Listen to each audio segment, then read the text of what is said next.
Hello everyone! Wait, magsisintas lang ako. Today, nandito tayo sa future home mo dito sa Idesha, Cabuyao East. Tara, itutur ko kayo sa dream home nyo.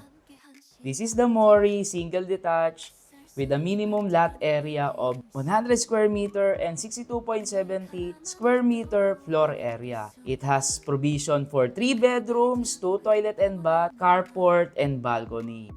This is the place for your car and SUV para safe and secure ang kanilang auto. Ito naman ang inyong sliding door for your lanay para kung gusto nilang mag-coffee or magkwentuhan ni wifey. On this area, pwede silang maglagay ng dirty kitchen and laundry area. On the other side naman ng house nila, pwedeng maging extension ng garden or future extension ng bahay nila.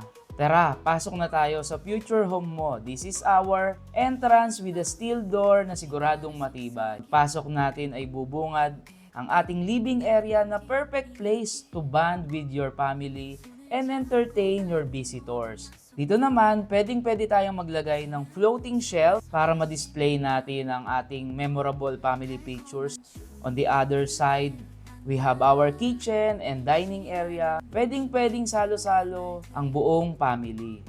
This is your comfort room on the ground floor. Tara, akyat naman tayo sa second floor. Ito ang isa sa maganda sa stairways ni Mori na may high ceiling and window gaya maliwanag at maaliwalas. We have also another toilet and bath sa second floor. If we stay sa taas, no need nang bumaba para mag-CR. Dito sa second floor, may provision na siya for 3 bedrooms. Bedroom 1, 2, and we have master's bedroom na accessible sa ating balcony. If you want to visit this personally, just message me on my FB page or Viber, WhatsApp. This is Jun Yambao, your registered real estate salesperson. Bye-bye!